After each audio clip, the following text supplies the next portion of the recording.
आदरणीय सभापति जी, फेडरलिज्म को लेकर कांग्रेस, टीएमसी और लेफ्ट सहित अनेक साथियों ने यहां कई विचारों को प्रस्तुत किया है और बहुत स्वाभाविक है और इस सदन में इसकी चर्चा होना और स्वाभाविक है क्योंकि यहां राज्य के वरिष्ठ नेता, उनका मार्गदर्शन इस सदन में हमें मिलता रहता है। लेकिन जब ये बात करते हैं तब मैं आज सबसे आग्रह करूंगा कि हम फेडरलिज्म के संबंध में हमारे जो कुछ भी विचार हैं कभी बाबा साहब आम्बेडकर को जरूर पढ़ें, बाबा साहब आम्बेडकर की बातों का स्मरण करें।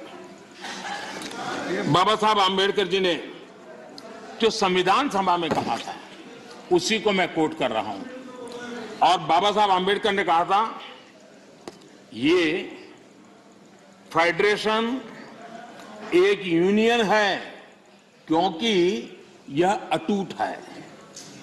प्रशासनिक सुविधा हेतु देश और लोगों को विभिन्न राज्यों में विभाजित किया जा सकता है। प्रशासन के लिए विभिन्न राज्यों में विभाजित किया जा सकता है, लेकिन देश अभिन्न रूप से एक है। उन्होंने एडमिनिस्ट्रेटिव व्यवस्थाएं और नेशन की कल्पना को स्पष्ट किया है और ये बाबा साहब आम्बेडकर ने संविधान सभा में कहा है।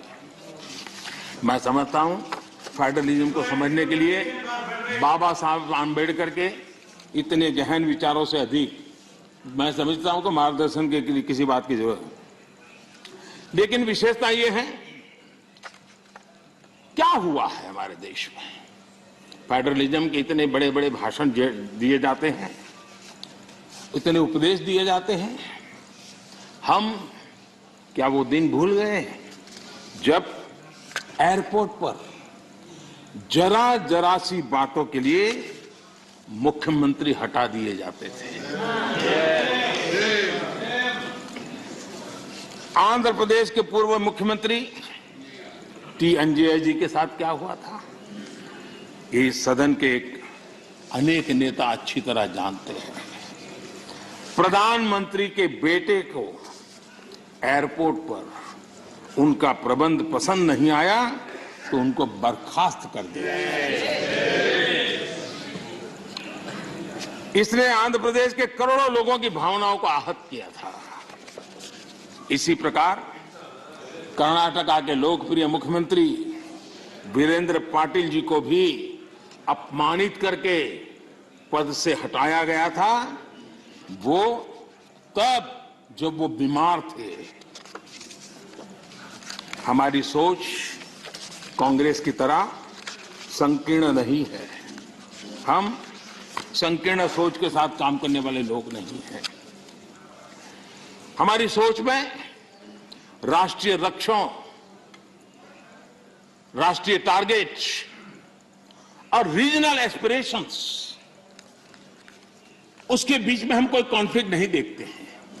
हम मानते हैं कि रीजनल एस्पिरेशंस को उतने ही इज्जत के साथ एड्रेस करना चाहिए, समस्याओं का समाधान करना चाहिए। और भारत की प्रगति भी तब होगी जब देश विकास को ध्यान में रखते हुए रीजनल एस्पिरेशंस को एड्रेस करें। यह दायित्व बनता है। जब हम इस बात को कहते हैं देश को आगे बढ़ाना, लेकिन इसकी यह भी शर्त है कि जब राज्य प्रगति करते हैं तब देश की तरक्की होती है। राज्य प्रगति न करे और देश की तरक्की के लिए हम सोचे तो हो नहीं सकता है। और इसलिए पहली शर्त है राज्य प्रगति करे तब देश की तरक्की होती है। और जब देश की तरक्की होती है, देश समृद्ध होता है, देश के अंदर समृद्धि आती है, तो समृद्धि राज्यों में पर्कोलेट होती है और इसके कारण देश समृद्ध बनता है। इस सोच के साथ हम चलते हैं। और मैं तो जानता हूं, मैं गुजरात में था, मुझ पर क्या क्या जुल्म हुए हैं दिल्ली सरकार के द्वारा, इतिहास गवाह है। क्या कुछ नहीं हुआ मेरे साथ, गुजरात के साथ क्या क्या क्या नहीं हुआ। लेकिन उस कालखंड में भी हर दिन, आप मेरे रिकॉर्ड देख लीजिए, मुख्यमंत्री के नाते मैं हमेशा एक ही बात कहता था कि गुजरात का मंत्र क्या है? देश के विकास के लिए गुजरात का विकास। हमेशा दिल्ली में किसकी सरकार है सोच करके नहीं करते थे, देश के विकास के लिए गुजरात का विकास। और यही फेडरलिज्म में हम सबका दायित्व यही बनता है कि हम देश के विकास के लिए अपने राज्यों का विकास करेंगे, ताकि दोनों मिलकर के देश को नई ऊंचाई पर ले जाएंगे। और यही तरीका सही तरीका है, उसी रास्ते पर चलना हमारे लिए जरूरी है।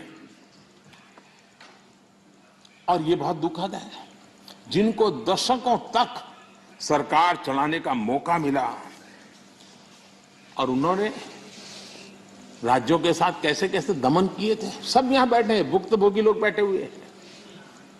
कैसे कैसे दमन किया था। करीब करीब 100 बार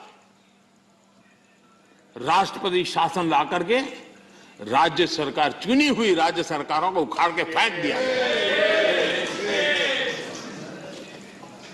आप किस मुंह से बातें कर रहे हो?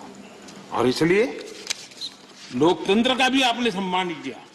और वो कौन प्रधानमंत्री है जिसने अपने कालखंड में 50 सरकारों को उखाड़ के फेंक दिया था? राज्य की 50 सरकारों को। आदरणीय सभापति जी, इन सारे विषयों के जवाब हर हिंदुस्तानी जानता है और उसी की सजा आज उनको भुगतनी पड़ रही है। देश उनको स्वीकार कर लेगा। आदरणीय सभापति जी, कांग्रेस के हाईकमांड जो है, उनकी नीति 3 प्रकार से कामों को लेकर के चलती है। एक, पहले डिस्क्रेडिट करो, फिर डिस्टेबलाइज करो और फिर डिसमिस करो। इसी तरीके से अविश्वास पैदा करो, अस्थिर करो और फिर बर्खास्त करो।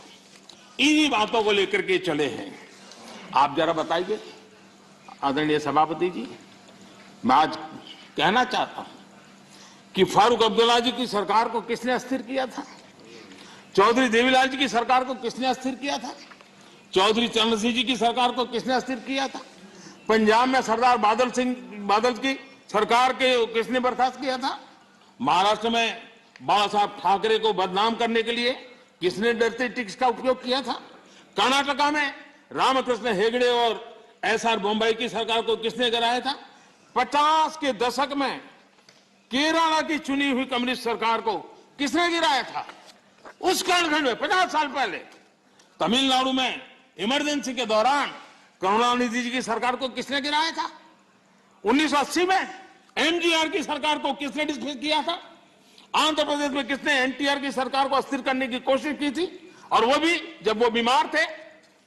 वो कौन सा दल है जिसने मुलायम सिंह जी यादव जी को सिर्फ इसलिए तंग किया था क्योंकि मुलायम सिंह जी केंद्र की बातों के साथ सहमत नहीं होते थे? कांग्रेस ने अपने नेताओं तक नहीं छोड़ा है। आंध्र प्रदेश में कांग्रेस सरकार अहम भूमिका निभाई। उसके साथ क्या किया? जिस कांग्रेस ने यहां सत्ता में बैठने के लिए उनको मौका दिया था, उनके साथ क्या किया? उन्होंने बहुत शर्मनाक तरीके से आंध्र प्रदेश का विभाजन किया। माइक बंद कर दिए गए, मिर्ची स्प्रे की गई, कोई डिस्कशन नहीं हुई। क्या यह तरीका ठीक था? क्या यह लोकतंत्र था? क्या अटल जी की सरकार ने भी 3 राज्य बनाए थे। राज्य बनाना हमने विरोध नहीं किया है, लेकिन तरीका क्या था? अटल जी ने 3 राज्य बनाए थे, छत्तीसगढ़, झारखंड, उत्तराखंड, लेकिन कोई तूफान नहीं आया। शांति से सारा निर्णय हुआ, सबने मिल बैठ करके निर्णय किया। आंध्र तेलंगाना के भी हो सकता था, हम तेलंगाना के विरोधी नहीं है, साथ मिलकर के किया जा सकता है। लेकिन आपका अहंकार, सत्ता का नशा, उसने देश के अंदर इस कटुता पैदा की। और आज भी तेलंगाना और आंध्र के बीच में वो कटुता के बीच तेलंगाना का भी नुकसान कर रहे हैं, आंध्र का भी नुकसान कर रहे हैं, और आपको कोई राजनीतिक फायदा नहीं हो रहा है।